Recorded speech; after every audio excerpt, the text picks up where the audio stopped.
One of my favorite partners, Casey Neistat, is here to speak with you guys today. So without further ado, I'll turn it over to him. Awesome intro, Nicole. Thank you. I'm going to sit down here. Hey, Nicole, how much time do I have? You're just going to just kill the mic when the time is up. What's up, guys? Oh, you can't really see me back there. I'll stand up. I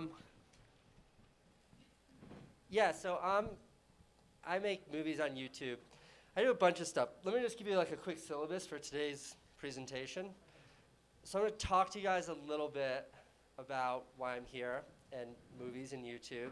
And then I have like 3 movies just because there's an opportunity to play some movies, but they're movies that are already on YouTube, so if you've ever visited my YouTube channel, you've probably already seen them.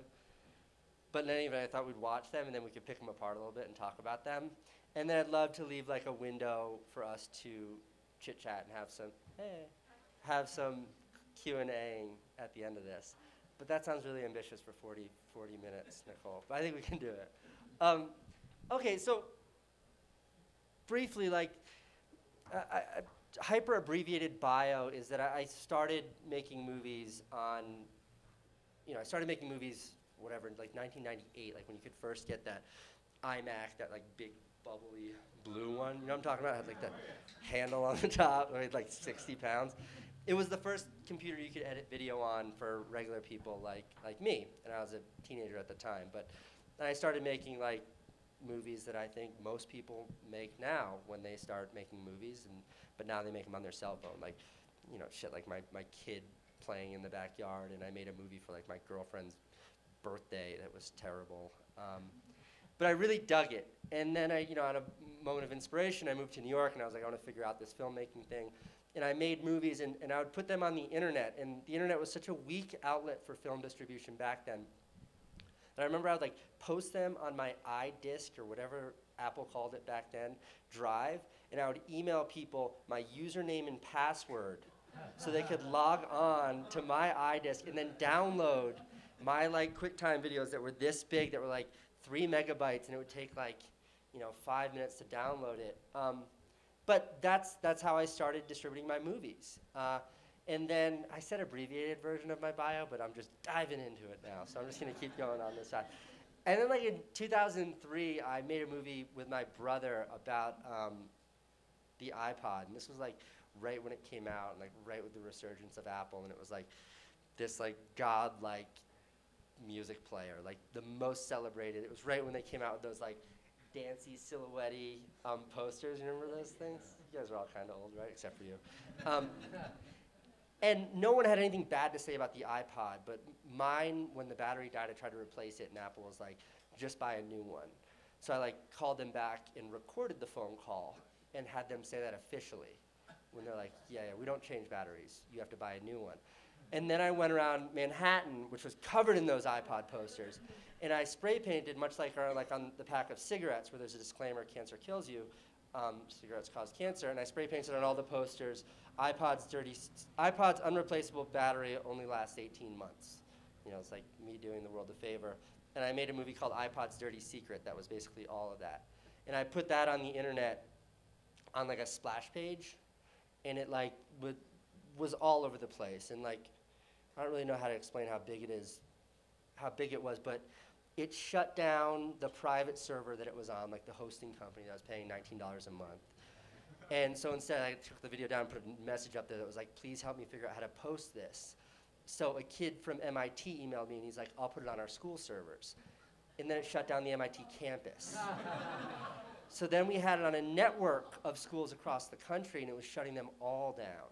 Because this is like 2003, and it was doing 1 million plus views a day at whatever the compression rates were shit back then. So it's like 20 megabytes every time you click play. In any event, the reason why I'm like really dragging this story out is because the punchline's just awesome. The only Apple back then allowed you to have like these iDiscs that were so you could put pictures and videos of your kids up there. And they're the only people who hosted these things that had unlimited bandwidth and unlimited storage. So in the end, I put this movie on the $19 a year Apple iDisc for the back end. and Apple flipped the bill for like all the bandwidth.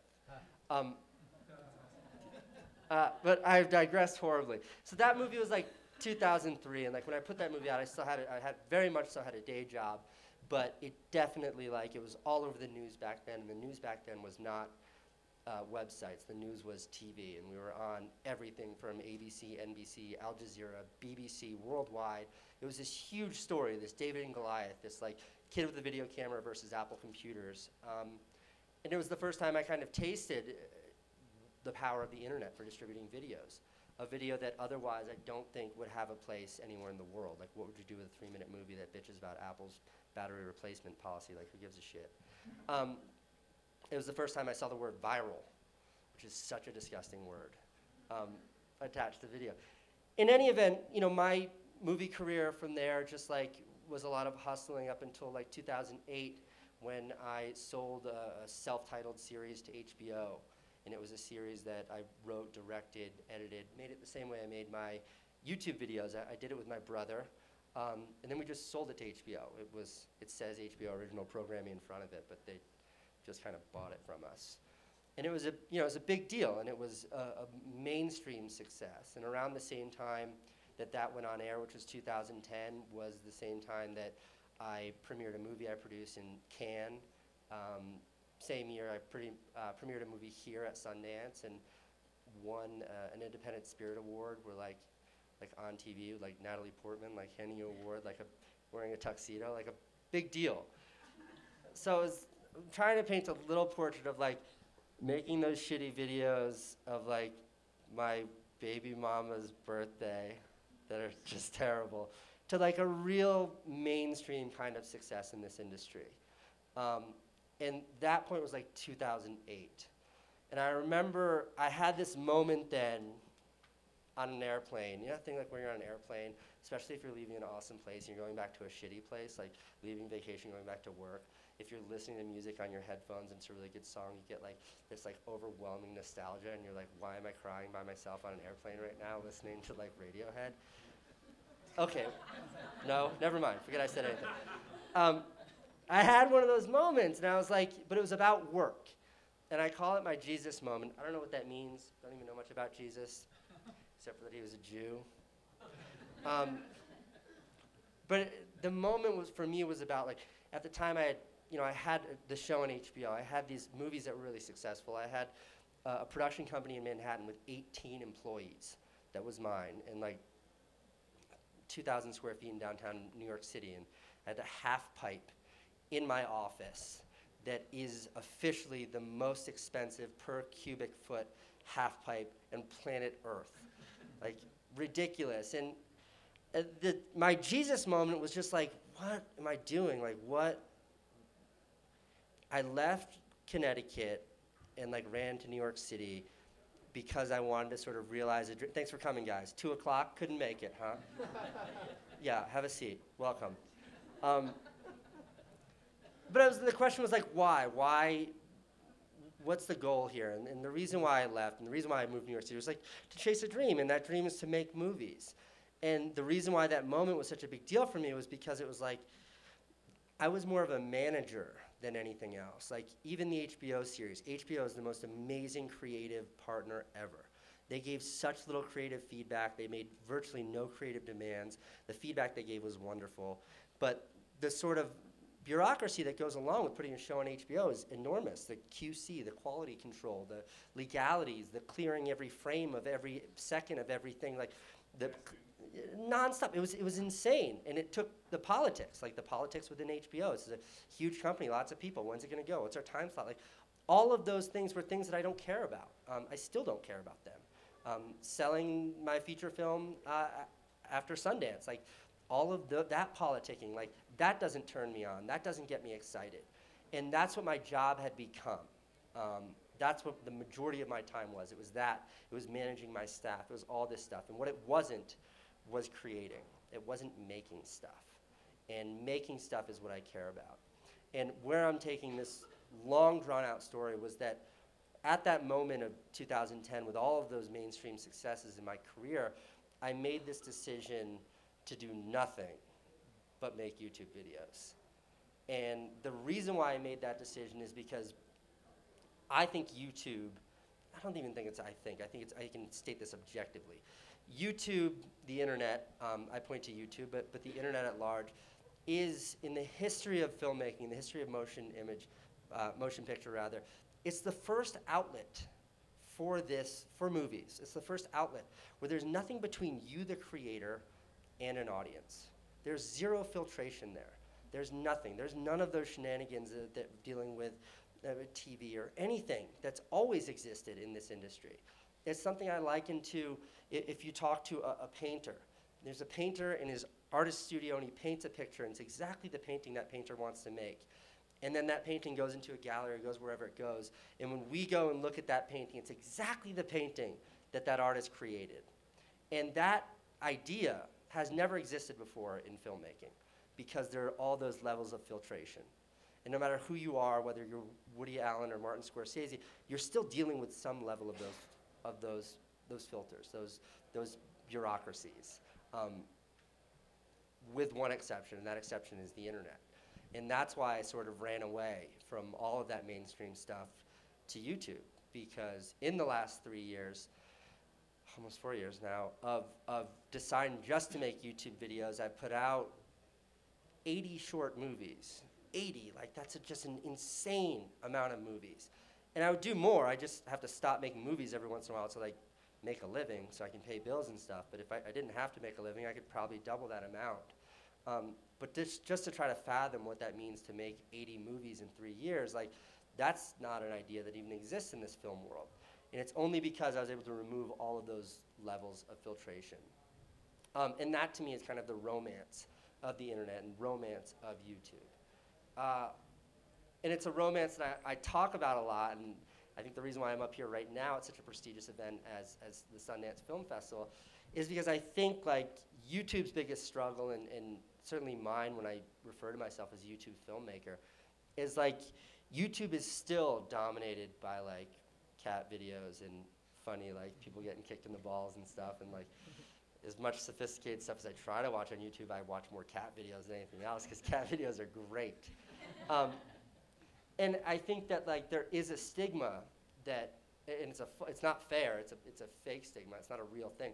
A stigma that goes along with saying you make videos on YouTube. And the reason for that stigma is the very reason why I love it so much, and that's because the entry point is the same for everyone. There is none of that politicking. There's none of that bullshit. There's none of the nepotism. There's none of that. Like YouTube is an absolute meritocracy. I don't care who you know or who you are or what camera you shot it with. YouTube audience will either respond to it and it will be successful based on its view count, or they won't give a shit. But none of the politicking, none of that sort of bureaucracy that is so entrenched in this industry exists on the internet. Because if people don't like it, people don't watch it. And that notion to me is one that's very, very exciting. There's a lot more on that, but I can see like guys are starting to doze off a little bit, which is cool. So I'll play a video for you guys now. And I just picked this video because it's really funny. But before you click play, this video was the first, I'm just trying to think of the timeline here, but so back to like 2010 when I started to make YouTube videos, I put out like 5 or 6 movies, which is so much work, like 5 or 6 movies.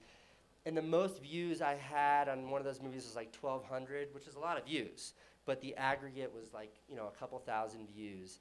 And it was like a little bit, you know, it was tough on the ego. It was like, you know, it was like you can go to bed at night and be like, yeah, I've got my own show on HBO. But like you open up my YouTube page and like, you know, like my kid's 12-year-old friend has more view counts and more subscribers than I do. But this movie that we're about to watch right now, this movie was the first one in this sort of new generation of turning to YouTube that really, really, really broke through. And I want to talk about what that breakthrough means, but here, let's watch it first.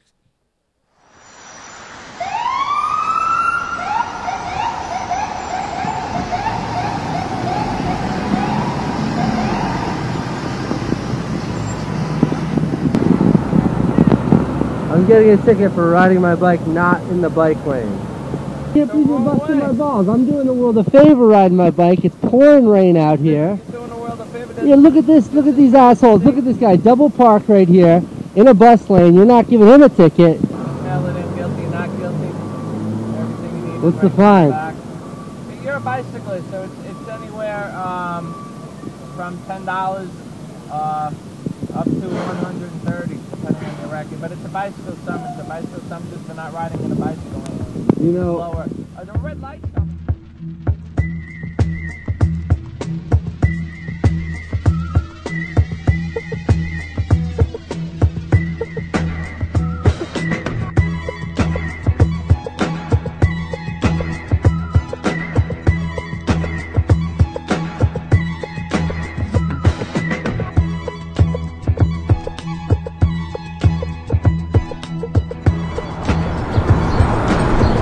So I got a ticket for not riding in the bike lane, but often there are obstructions that keep you from properly riding in the bike lane.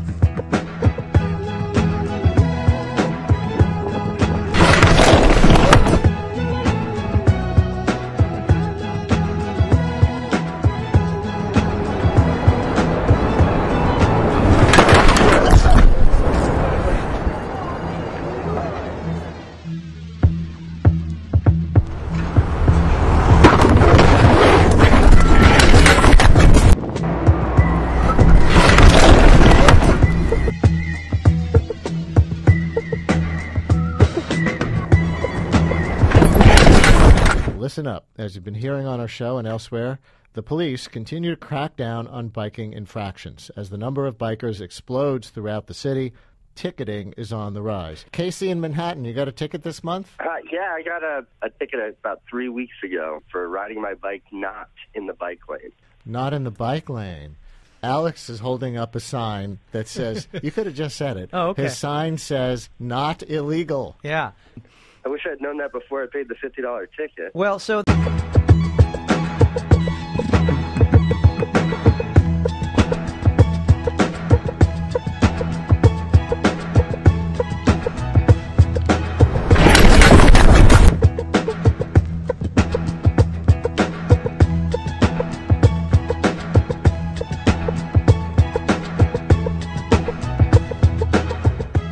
Always a crowd pleaser. Yeah, so, I mean, that movie is like the trifecta of like sticking it to the man, senseless physical humor, and then like some politics in there. So it was like that movie in particular. So that movie was like a big news story. Michael Bloomberg, the day it came out, had to address that movie in a press conference. It had a pretty big impact. It was on the news everywhere. It did like 5 million views in a couple of days. It's done 10 million views to date. It was a big thing. And you know, I shot that movie on a point-and-shoot camera that was $190 from Walmart, and edited it in iMovie. There wasn't much to that movie. But it was that movie that really got me excited. Like, that was the first sort of kick in the ass I had that was a sort of a self-affirming, you're doing the right thing, like, stick with it, when it came to making movies on YouTube. You know, another interesting side note was a guy named Jason Spinger-Koff from the New York Times called me after this movie came out and was like, would you like to make movies for the New York Times? Which is interesting because, among other things, I'm a high school dropout. And if you try to consider what's required in the application process of getting any sort of gig at the New York Times, to think of that movie as your job application was funny. But that led to my working for the New York Times. I don't know if working for is the right descriptor, but I'm a regular sort of contributor to their OpDoc series, and I've made 4 movies for the New York Times now that are like little opinion pieces that are similar to that. They're experiences that I've had, usually very New York-centric, that you know, that I discuss in a way that I think is easily digestible. But the New York Times thing is good because it's like the only thing that my dad really understands. When people ask him what their son does for a living. He can just point to that. So in any event, that movie's a good segue because I want to talk a little bit about how I make money, about how I make a living. Maybe before I do that, I can tell you how I don't make money, which is I don't make money intrinsically from YouTube. So none of my movies, none of my 50 million views have I ever made a penny off of intrinsically. None of them are monetized. With YouTube, you have the ability to put ads in front of your videos and then reap the benefits of those ads. You share in the revenue that YouTube earns, which is a fantastic program. The reason why I don't do that, I like to say is because of integrity, but it's not. I fucking exploit the shit out of those movies if I could. But I somewhat lazily use things in my movies that I don't own all the rights to. That movie, for example, that music's not mine.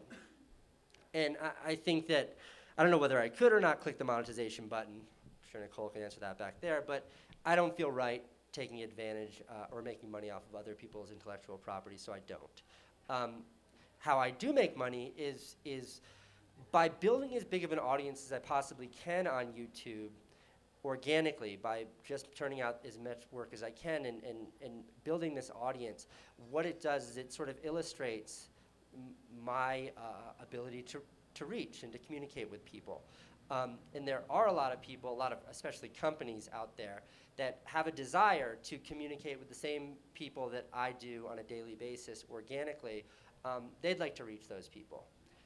And this is like a really interesting sphere right now that's happening out there, which is that because there's such like a litany of content out there, young people, younger than us, my kids, 15 for example, they have these sort of like bullshit sensors.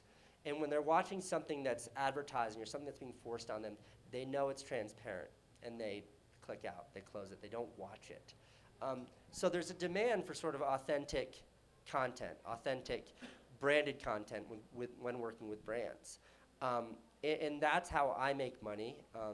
It's a very brief way, a super abbreviated way of describing it, but I'm trying to tee us up to a next movie that I made. And the next movie that I made is probably the best exemplification of exactly how I make a living off of my YouTube movies, indirectly. But how this movie came to be, is that Alex Lopez? Alex, you know what movie I'm talking about right now? I'll give you one fucking guess, Alex. That guy over there is the man who enabled this next movie. So how this next movie, you can fact check. If I say something that's inaccurate, Alex, you cut me off. Okay, so how this next movie came to be is Nike. It's a sneaker company.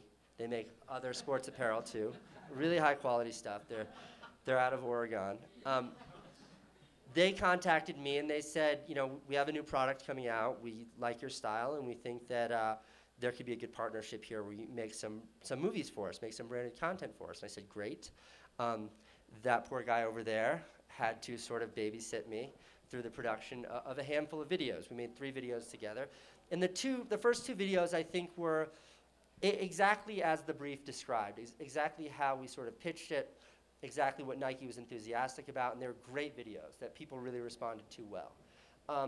Then it came time to make this 3rd video with Nike, and the 3rd video is, I think, the lowest budget of the 3. And what the lowest budget means for somebody like Alex at Nike means that the responsibility is not as big, meaning if I completely screw the pooch and this video is worthless, it's not going to end the world because it's not that big of a deal. For me, I mean, for him, it's probably a big deal. That said, the movie that I was supposed to make, and the treatment wasn't super specific, but the movie that I was supposed to make was one thing. And then after several months of working on these projects, when it came time to make this 3rd video, my editor and I kind of had this whim of inspiration. And we didn't know what exactly it was going to turn out to be. We didn't know how it was going to manifest. But we had this big idea. And the big idea sounded, I don't know how you were okay with this, but very superficially, sounded very like self-indulgent because it was. But we're like, instead of making this spot, let's instead take the budget and just the 2 of us will travel around the world till the budget's up. And then we'll hack together a movie out of that. And I don't know if I pitched it to you exactly that way, Alex, but however I put it to Nike there, it was just like, it was sort of like a reluctant, like, all right, man, yeah, as long as it ends up good, go for it. And the movie that we made was the movie I'm about to show you now. And this movie was, I think to date, it's still the most successful movie that I've made. And I think, you guys might have one that beat it, but I think it's either #1 or #2 most watched videos that Nike has on YouTube. So this movie was like kind of an unbridled success. And I think it was because of that, just me taking a big chance and trying something I'd never tried before. And then the support of a company that was like, yeah, like screw it, let's do it. If you have a big idea, let's get behind you and do it. And before we click play, just to bring it sort of full circle, I'd like to think anyways, the reason why a company like Nike was willing to stand behind me and take that chance wasn't because I was able to articulate my intentions on a piece of paper. They were willing to take that chance because they were able to look to YouTube and see a body of work that I had built, see the audience that I was able to reach, see how people responded to it, and take that as my pitch. Take that as, why can we trust this guy? Why do we think he's going to make something that's good? And that's a property that's unique to YouTube.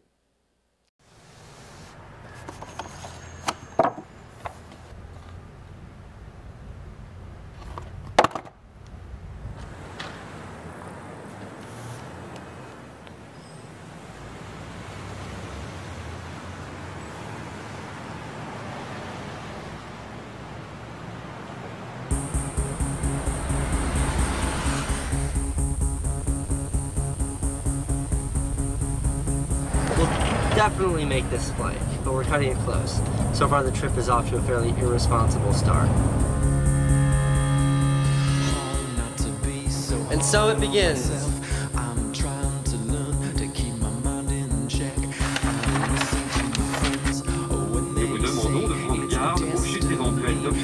We got to Paris, 17 degrees outside. The airport, Yeah, welcome to Cairo.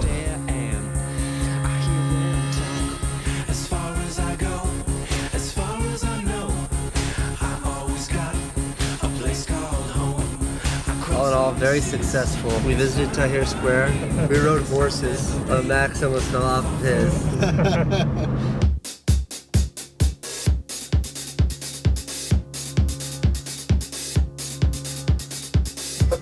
We've now commenced our descent. We're in Johannesburg, South Africa right now. Just got to Zambia.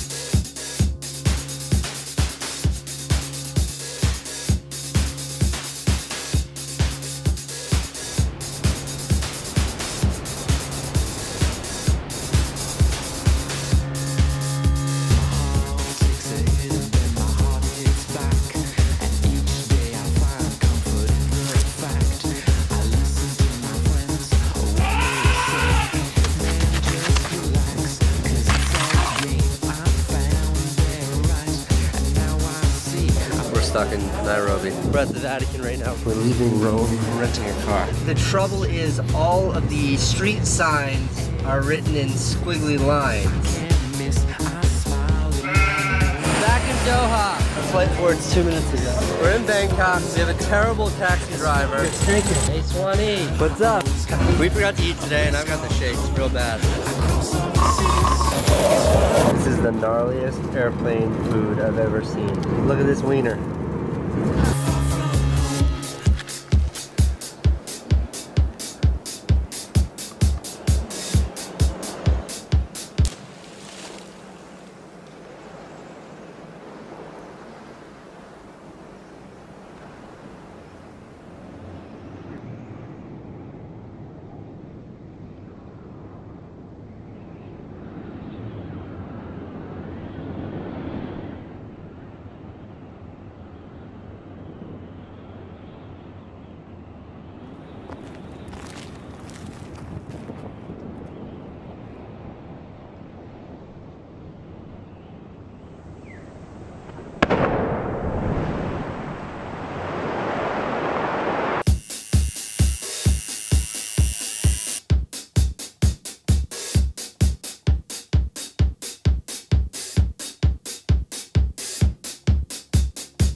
Want me to take the picture?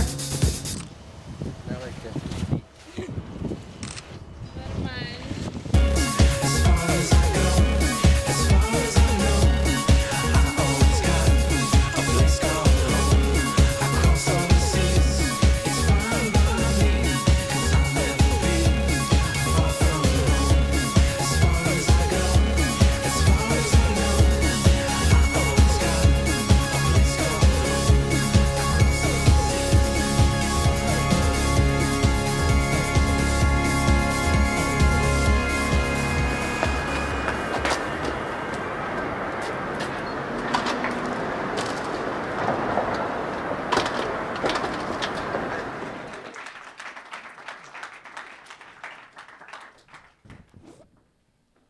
I just remember, like, after we missed, like, our 5th deadline, Alex, like, shows up in New York at my office, and he's like, I just need to see where you guys are. And Max and I don't know if you noticed, like, Max, the gray-haired kid in that, is now, like, a super famous MTV star. But Alex comes in, and Max, like, clicks play, and Alex is just like, what is this? And it was just a pile of kind of, like, nothing. We had some scenes then, but nothing. And anyways, the reason why I bring that up and the reason why that movie was such a big deal to me is because that movie was made in a way that I don't know you could make movies before. And what I mean by that is we had this big idea of like, wanted to run around the world, capture us running around the world, and then tell this story about going for it in life. And that's it. And that's a very vague descriptor. I mean, if you think what goes into a typical movie between storyboards, scripts, shot lists, how specific you can get before you go into a typical production, and then just getting on an airplane with a backpack and 2 cameras. It was the antithesis of that. And the term writing it in the edit, which is typically how documentaries are done, that's how this was done, but to such an extreme level. All we had was like 40+ hours of footage and no idea what we had made. And it was sifting through that footage and picking it apart and playing with it that we discovered this movie. Much like mining for gold or something like that. And I think that speaks to the virtues of sort of where technology has brought us, and more so than that, having this distribution medium that is the internet, which sort of lets you put things out there that, you know, might not otherwise have a place, because how would you typically secure distribution for something that looks like that? In any event, what that movie did, more so than a movie like Bike Lanes, is that movie really validated my ability. I don't know that it's fair to say my ability, because these are all sort of teamworks, but this style of work's ability to have a viable place in the commercial marketplace. And when I say commercial, I mean that literally. And you know, I still make movies of all capacity and everything like that, but my primary income and most of the money that comes through my company is for branded content and for advertising and things like that. But none of it's typical. And after years of pitching work that looks like that, actually being able to make that proved that there's a model for it and proved that this could be successful. And this movie in particular showed up in so many like advertisers' pitch decks or inspiration decks where they'd be like, we'd like something made like this. And I'd get a call and they're like, we were just shown your movie. They want us to make something like your movie. Can we just hire you to make something like that? And I mean, the irony of that is it's like, for years I pitched shit like this. For years I pitched like, why don't you just write me a check and I'll make you something awesome, I promise. And like, you know, like, thanks for coming by, like, don't let the door hit you on your ass on the way out. And it's funny though, because in the years that I've pursued work like that, and then in the years that I've had successes like this, the industry as a whole has sort of changed very quickly. And the reason why it's changed is because of this distribution on the internet. Not just of work like mine, but of work in general. And that bullshit sensor that I talked about that kids are so hyper-tuned to is only getting more and more refined. And as it gets refined, people want to know how to make work that people are going to see, how to make something that people are going to see. And whether that's me with my short movies, and just to be clear, of the 80 movies that I spoke of earlier, maybe 4 or 5 of those I've done for companies like this I did for Nike. The rest are just personal projects that I do because I love making movies. I do them for the love of the game. But people are out there looking at work like that saying, how do we capture that audience? If this is something that's being done organically, how can we reach that? And the interesting place that it's carved out for me is now when I get opportunities to work with companies, to work with brands, and work with clients, it's less them trying to get me to do what they want to do, and more of them embracing this idea of giving creators like me, and this model is not unique to me, the sort of creative latitude we need to make whatever it is we want to do. And that's because of this ability to reach people organically. You know, when Alex came to me, when Nike came to me, they didn't come to me and say, do exactly this, because if they wanted somebody to do exactly that, there's a lot of people they could hire that could do it a lot better than I could. People come to me because they like the kind of work that I turn out. And again, I'm talking about me, but this model and all these ideas are not unique to me at all. It's just a place that I found success in, and a lot of other people have found success in as well. So I want to show you guys one more movie, only because it's the most recent movie I did. And then I want to have some quick questions, if there's anybody with questions. You can start thinking about your questions now, maybe write them down on a piece of paper, and when we come to the Q&A portion, you could then ask me those questions. But this movie in particular, I mean, it's tough to talk about too much before I hit play, but this movie in particular was probably the most extreme example of someone coming to me saying, will you make something for us? And me saying, I need, like, you know, I need you to just sort of trust me if we want to do this. And it was I think, even much more profound than even what happened with Nike, because what I wanted to do was sort of the hugest variable, and that variable wasn't just a variable for the client who was writing the check, but for me. Meaning I knew when we came back from that trip around the world that we had a movie. I didn't know what the movie was, but I knew we had a movie. And this endeavor that I'm about to show to you guys, I honestly, when we set out, when we left my office with cameras in hand, I had no idea what we were doing. We had no idea what we were going to capture, if we were going to really capture anything, and most importantly, if there was any story to be told. It was a really scary, undertaking. Not for fear that we were going to fail with the movie, but for myriad reasons, it was a scary undertaking. And that said, it's one of my movies that I'm really proud of, because, anyways, we'll just play it, then we'll talk about it a little bit, then we'll do the questions. Then there's like this huge bathtub of warm beer behind that big TV. There's no ice on it, but if you want to get into it, I think we could just like, okay.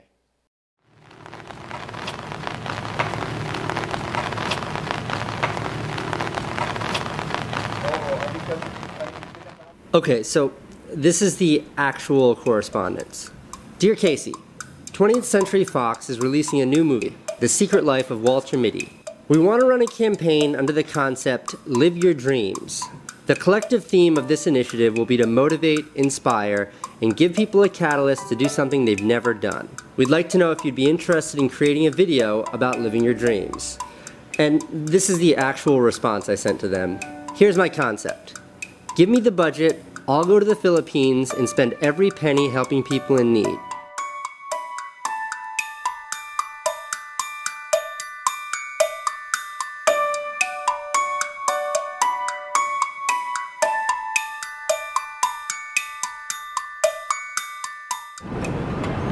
Okay, so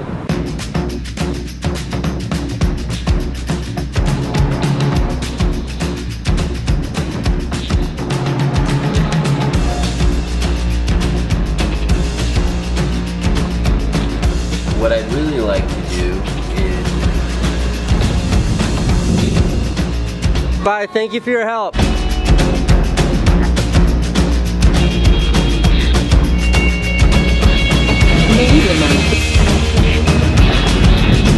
So, we're gonna try to clean this place out. How many of these do you have?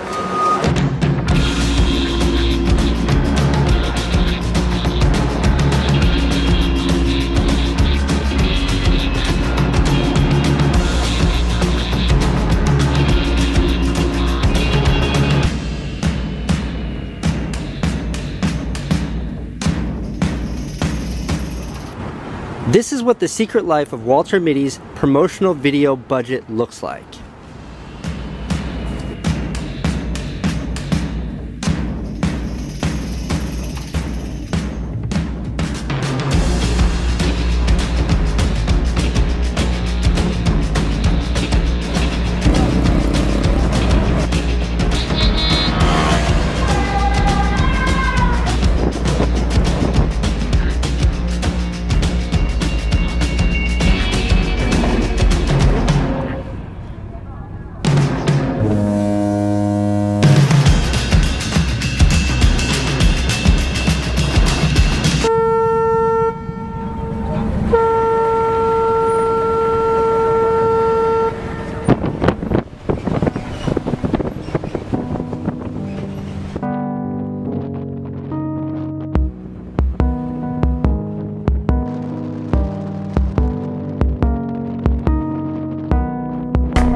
So we just arrived. We're unloading the buses with the help of all these people. No idea who these people are. I guess this is the house we're going to be staying in tonight. There's no electricity or anything here, but they do have generators.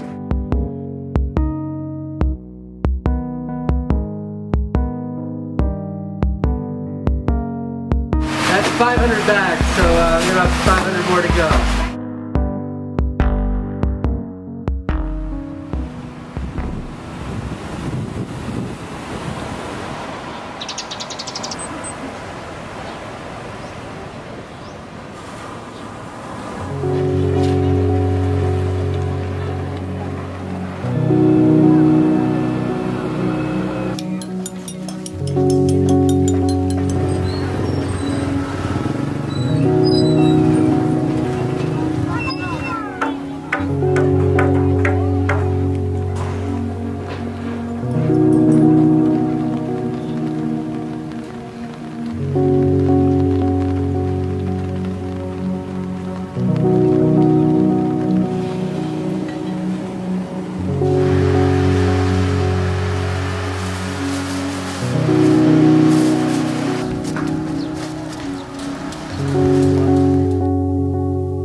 I don't think that we bought enough food.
You know, like the original conversation between me and 20th Century Fox, like, I mean, that was literally the email that I sent them, but it was like, we have 25 grand and we want to make this movie. And I think what they were getting at is they saw works like Make It Count, and they saw works that I think people saw inspiration, and they wanted me to do something that was about me running around and doing something fun, which is like, great job, yeah, I'd love to do it, but they only had $25,000, and $25,000 when it comes to making real movies is just not a budget that's you know, for a production company like mine, that's really, you know, worth undertaking coming from a movie studio for a huge budget movie like this. But, you know, I wrote that email to them in jest. I was joking. I didn't think in a million years they would say yes.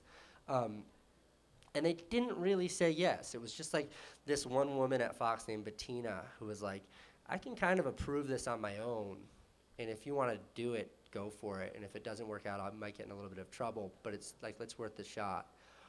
And we did that, and you know, I didn't make any money off that, I didn't take a paycheck, but we made that movie, and you know, that movie has been seen a lot, and it got a lot of press, and hopefully it renewed sort of the conversation about the need for help in the Philippines, which was ultimately my goal. But I did get like a very sweet email from Ben Stiller, like right before we launched that, saying how much he was into it. But again, just to bring it back to sort of the virtues of the internet, that movie very, very much so embodies those ideas and those ideals of why I romanticize YouTube and why I have such an affinity for making work that goes online, because you know, failure was like a big theme at this year's Sundance Film Festival, and I think especially when it comes to film, the idea of failing is such a scary prospect because the hurdle to create is so high, it's so expensive, it requires so much resources, time, energy, integrity, ego, all that shit.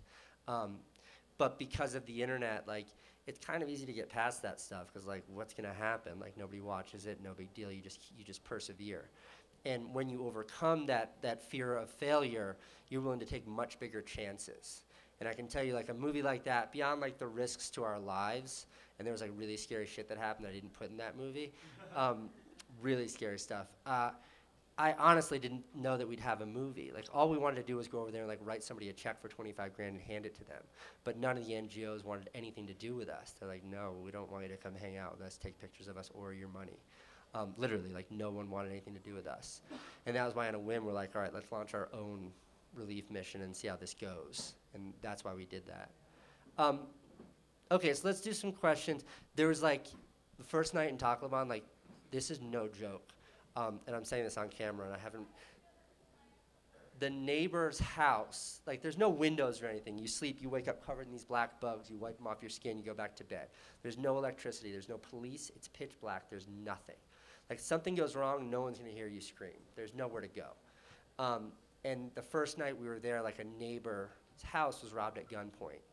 And what happened was they went in with guns, and like, we want your food and everything you've got, and the neighbor shot at them and was like, you know what, I'm not gonna kill you, like, take my stuff. And then like this guy who was like, I don't know, he's like a nice guy, like set us up with all this stuff over there, gives us like a box, and in the box was like 6 or 8 water bottles, like regular water bottles, and then wrapped in newspaper were 2 Tech 9 machine guns with 4 loaded, like fully loaded clips. And it was like, just in case something went wrong. So like, I mean, I've filmed out of attack helicopters flying over Afghanistan, like in the height of the war, wearing bulletproof vests and stuff. But that being over there, like especially those first nights sleeping in that place, like beyond fear of disease and all that stuff, it was a nerve-wracking area. It was a nerve-wracking situation, and so much of the footage you see there is still, really still, because it's on a tripod, because we didn't have a crew with us. It was my friend and me. We'd put the camera down on the tripod, hit record, go do as much as we could, make sure nobody stole the camera, grab it, get to the next spot, put the camera down, and just go. Making the movie was like the last thing we were thinking about. Okay. Does anybody have any questions? Yes. How would you describe fulfillment as a YouTube producer? Well, I think fulfillment and YouTube producer are kind of 2 different things. I think fulfillment in general as a filmmaker, for me, comes from creating. And that's why, in 2010, they put the soundtrack on for this story, so I'll try to make it sound nostalgic. I left like the mainstream sort of universe because I wanted to create more. So for me, fulfillment comes in creation. And I always say that like, I'm a little bit of a junkie and my drug is uploading. Because if I haven't posted a movie in like a month or a month and a half, I get like seriously depressed. And the only thing that like makes me happy is to get a new movie out there. That answers your question, right? Yeah. Okay, good. Can you talk a little bit, you do really unique filmmaking, and can you talk about your schedule, your daily schedule a little bit? Do you find any normality or? No, I have no normality. It's nerve-wracking. I mean, my daily schedule, my ideal daily schedule, and I would say this is the truth for maybe 150 days of the year, is like, I get up at the crack of dawn, I have like I'm in the office usually by 11. I get up at 5, but I'm in the office by 11. 6 hours of exercise and email. In the office by 11. I usually work till 11 and then repeat. And then there are a few nights, usually one night a week, where I work all the way through the night because the only time you can edit is in the middle of the night. It's the only time the phone doesn't ring. And that's kind of it. And that schedule that is described is my favorite thing in the world, and it's also the most elusive thing. I don't get that often, and it becomes very frustrating. For example, I haven't had that for more than 2 days in a row in the last 8 weeks. I've slept in my apartment in New York City 4 nights in the last 5 weeks. So it's tough. Finding the time to make movies is tough. But I still do it, and that's why I hate excuses. Because like I search. I'll be editing tomorrow on the airplane. I was like editing this morning while I was eating coffee in in Utah. Question. I've noticed your music and your sound is all really good, and it always accompanies your videos and makes them flow really well. I was wondering if you do your own sound design, or if you have like a team, or how you go about picking music. Well, the sound design, not music. The sound design is I pay very little attention to. I mean, I have like one microphone that I do voiceover into. Everything else is just whatever shitty onboard mic is on the camera, which is why you'll never hear sustained, like, diegetic sound for more than a few seconds, because then it will be revealed how terrible the sound actually is. And then music is the hardest part, and I think people underestimate that. But I would say it's a 1-to-1 edit to finding music ratio. That last movie took like, I think it was in a major rush. We were working around the clock, but 8 days or something editing, and I would say an equal amount of time spent getting the right music. A movie I uploaded 3 days ago was like a 26-hour edit session, and it was at least another day and a half before the music was finalized. The music is the hardest part always. No, I mean, the question was I doing more scripted or more sort of typical filmmaking before this style? And the answer is no. All the movies I made on the internet, from that iPod movie 11 years ago to my HBO series, was all kind of like this. It was all something that we call like handmade home movie filmmaking. And you know, now I get asked like, how did I develop that style, which I always think is like such a funny, formal way to ask that, because the truth is, like, I never went to film school. I never sort of apprenticed under a filmmaker. I was never taught. I never had a mentor. I never had anybody that I followed. And the interesting thing that happens when you don't know the way is that you have to find the way. And I always get to the destination, which are these finished movies, but the path with which I employ is radically different from what's the norm. And again, that's not I don't take credit for that as some genius stylistic move. It's just I don't know. Like, I still don't know how to do proper titling. Like, my assistant editor did those titles, which is why most of the movies on my YouTube channel, all the titles are just handwritten on paper, and then the piece of paper is filmed. Because I don't know how to do it right. I don't know how to do After Effects. So all my animation is like shitty stop frame. And now, sort of in success, I have the opportunities to use all of the tools that were always so elusive to me. So now it's a much more conscious decision to maintain this sort of handmade aesthetic. How much of the editing and filming do you do yourself? 99%. Almost all of it. When I'm lucky enough to have somebody like Max that I ran around the world with, or a friend that I worked on that Walter Mitty movie with, he was just like in town, like, hey, you need help with the edit? And I was like, come by. And he helped me put together some sequences. But if I've got 80 movies on my YouTube channel right now, I'd say 70 of them were like a soup to nuts, including shooting it, acting in it. It's like, I don't think you can make 80 movies if you're like waiting for actors and DPs and gaffers and all those people.